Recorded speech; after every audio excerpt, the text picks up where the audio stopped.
Genèse chapitre 31. Jacob entendit les propos des fils de Laban qui disaient « Jacob a pris tout ce qui était à notre père, et c'est avec le bien de notre père qu'il s'est acquis toute cette richesse. » Jacob remarqua aussi le visage de Laban, et voici, il n'était plus envers lui comme auparavant.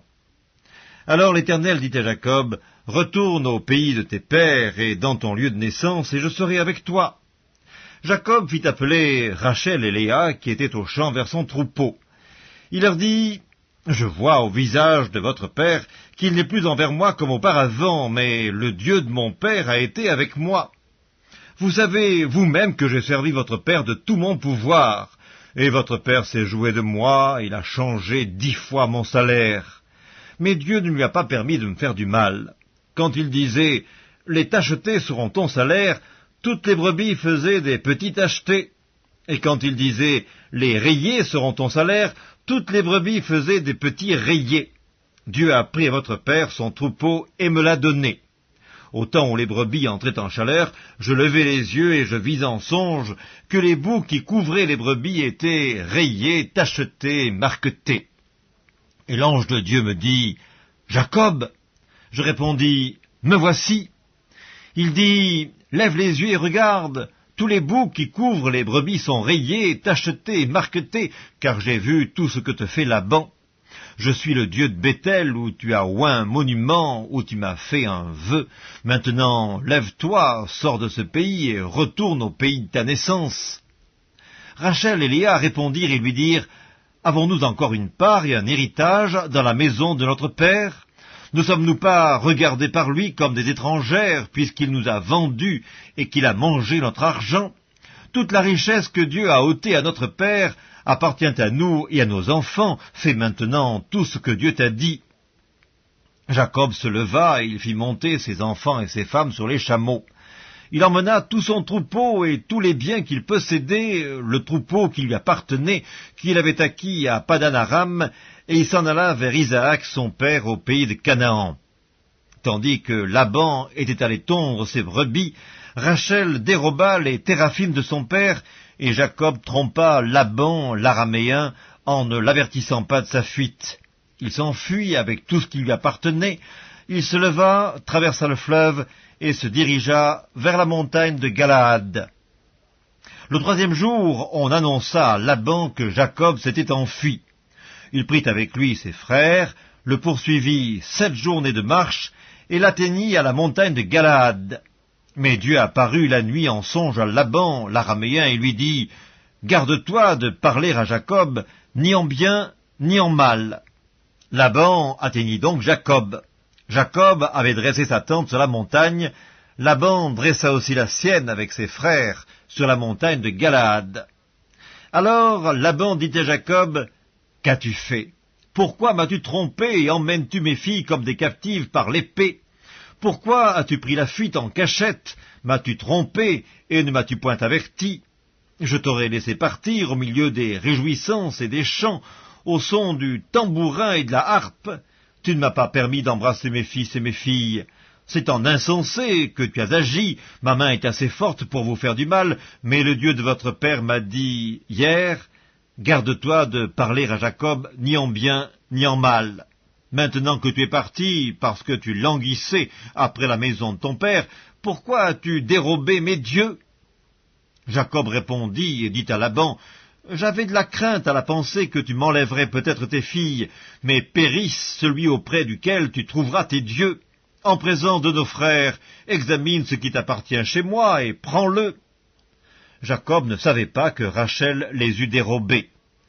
Laban entra dans la tente de Jacob, dans la tente de Léa, dans la tente des 2 servantes, et il ne trouva rien. Il sortit de la tente de Léa et entra dans la tente de Rachel.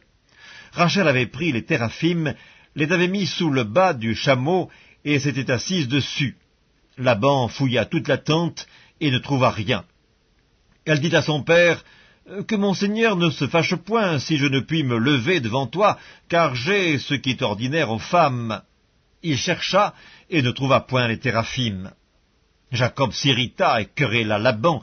Il reprit la parole et lui dit, « Quel est mon crime, quel est mon péché, que tu me poursuives avec tant d'ardeur?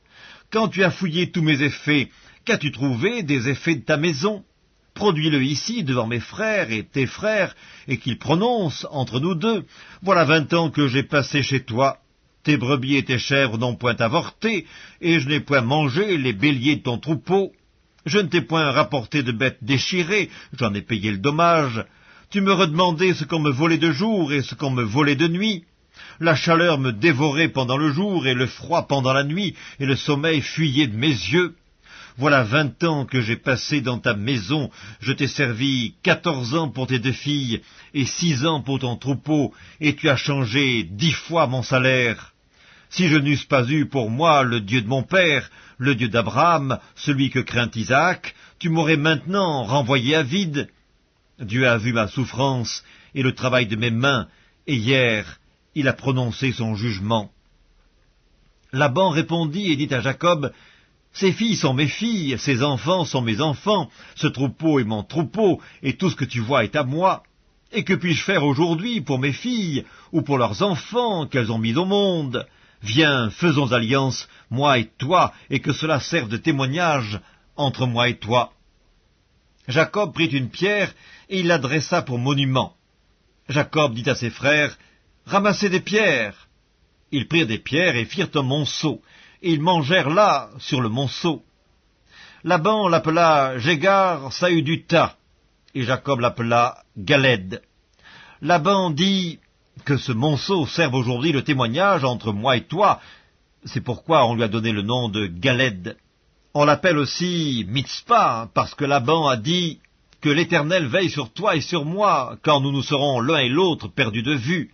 Si tu maltraites mes filles, et si tu prends encore d'autres femmes, ce n'est pas un homme qui sera avec nous. Prends-y garde, c'est Dieu qui sera témoin entre moi et toi. » Laban dit à Jacob, « Voici ce monceau et voici ce monument que j'ai élevé entre moi et toi.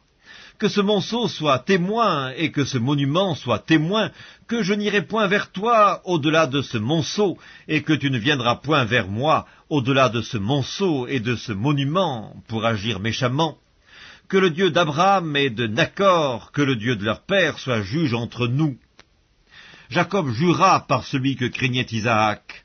Jacob offrit un sacrifice sur la montagne, et il invita ses frères à manger. Ils mangèrent donc, et passèrent la nuit sur la montagne. Laban se leva de bon matin, embrassa ses fils et ses filles, et il les bénit. Ensuite il partit pour retourner dans sa demeure. Livre de la Genèse, chapitre 32. Jacob poursuivit son chemin, et des anges de Dieu le rencontrèrent. En les voyant, Jacob dit, « C'est le camp de Dieu. » Il donna à ce lieu le nom de Mahanaïm. Jacob envoya devant lui des messagers à Ésaü son frère au pays de Séhir, dans le territoire d'Édom. Il leur donna cet ordre, « Voici ce que vous direz à mon seigneur Ésaü. Ainsi parle ton serviteur Jacob. J'ai séjourné chez Laban et j'y suis resté jusqu'à présent. J'ai des bœufs, des ânes, des brebis, des serviteurs et des servantes, et j'envoie l'annoncer à mon seigneur pour trouver grâce à tes yeux. » Les messagers revinrent auprès de Jacob en disant, « Nous sommes allés vers ton frère Ésaü, et il marche à ta rencontre avec 400 hommes. » Jacob fut très effrayé et saisi d'angoisse. Il partagea en 2 camps les gens qui étaient avec lui, les brebis, les bœufs et les chameaux, et il dit, « Si Ésaü vient contre l'un des camps et le bat, le camp qui restera pourra se sauver. » Jacob dit, « Dieu de mon père Abraham, Dieu de mon père Isaac, Éternel, qui m'a dit, « Retourne dans ton pays et dans ton lieu de naissance, et je te ferai du bien. » Je suis trop petit pour toutes les grâces et pour toute la fidélité dont tu as usé envers ton serviteur, car j'ai passé ce Jourdain avec mon bâton, et maintenant je forme 2 camps. Délivre-moi, je te prie, de la main de mon frère, de la main d'Ésaü, car je crains qu'il ne vienne et qu'il ne me frappe, avec la mère et les enfants. Et toi, tu as dit, « Je te ferai du bien, et je rendrai ta postérité comme le sable de la mer, si abondant qu'on ne saurait le compter. » C'est dans ce lieu-là que Jacob passa la nuit. Il prit de ce qu'il avait sous la main pour faire un présent à Ésaü son frère. 200 chèvres et 20 boucs, 200 brebis et 20 béliers, 30 femelles de chameaux avec leurs petits qu'elles allaitaient, 40 vaches et 10 taureaux, 20 ânesses et 10 ânes. il les remit à ses serviteurs, troupeau par troupeau séparément, et il dit à ses serviteurs, « Passez devant moi et mettez un intervalle entre chaque troupeau. » Il donna cet ordre au premier. « Quand Ésaü, mon frère, te rencontrera et te demandera, « À qui es-tu et où vas-tu et à qui appartient ce troupeau devant toi ?» tu répondras, « À ton serviteur Jacob. C'est un présent envoyé à mon seigneur Ésaü, et voici, il vient lui-même derrière nous. » Il donna le même ordre au second, au troisième, et à tous ceux qui suivaient les troupeaux. C'est ainsi que vous parlerez à mon seigneur Ésaü quand vous le rencontrerez. Vous direz, « Voici, ton serviteur Jacob vient aussi derrière nous. » Car il se disait, « Je l'apaiserai par ce présent qui va devant moi, ensuite je le verrai en face, et peut-être m'accueillera-t-il favorablement. » Le présent passa devant lui, et il resta cette nuit-là dans le camp. Il se leva la même nuit, prit ses 2 femmes, ses 2 servantes et ses 11 enfants, et passa le gué de Jabbok. Il les prit, leur fit passer le torrent, et le fit passer à tout ce qui lui appartenait. Jacob demeura seul. Alors un homme lutta avec lui jusqu'au lever de l'aurore. Voyant qu'il ne pouvait le vaincre, cet homme le frappa à l'emboîture de la hanche, et l'emboîture de la hanche de Jacob se démit pendant qu'il luttait avec lui. Il dit, « Laisse-moi aller, car l'aurore se lève. » Et Jacob répondit, « Je ne te laisserai point aller, que tu ne m'aies béni. » Il lui dit, « Quel est ton nom ?» Et il répondit, « Jacob. » Il dit encore, « Ton nom ne sera plus Jacob, mais tu seras appelé Israël, car tu as lutté avec Dieu et avec des hommes, et tu as été vainqueur. » Jacob l'interrogea en disant, « Fais-moi, je te prie, connaître ton nom. » Il répondit, « Pourquoi demandes-tu mon nom ?» Et il le bénit là. Jacob appela ce lieu du nom de Péniel, car, dit-il, « J'ai vu Dieu face à face, et mon âme a été sauvée. » Le soleil se levait lorsqu'il passa à Péniel. Jacob boitait de la hanche. C'est pourquoi, jusqu'à ce jour, les enfants d'Israël ne mangent point le tendon qui est à l'emboîture de la hanche, car Dieu frappa Jacob à l'emboîture de la hanche, au tendon. Livre de la Genèse, chapitre 33. Jacob leva les yeux et regarda, et voici Ésaü arrivé avec 400 hommes. Il répartit les enfants entre Léa, Rachel et les 2 servantes. Il plaça en tête les servantes avec leurs enfants, puis Léa avec ses enfants, et enfin Rachel avec Joseph. Lui-même passa devant eux, et il se prosterna en terre 7 fois jusqu'à ce qu'il fût près de son frère. Ésaü courut à sa rencontre, il l'embrassa, se jeta à son cou et le serra dans ses bras, et ils pleurèrent. Ésaü, levant les yeux, vit les femmes et les enfants, et il dit, « Qui sont ceux que tu as là ?» Et Jacob répondit, « Ce sont les enfants que Dieu a accordés à ton serviteur. » Les servantes s'approchèrent, elles et leurs enfants, et se prosternèrent. Léa et ses enfants s'approchèrent aussi, et se prosternèrent. Ensuite Joseph et Rachel s'approchèrent, et se prosternèrent. Ésaü dit, « À quoi destines-tu tout ce camp que j'ai rencontré ?»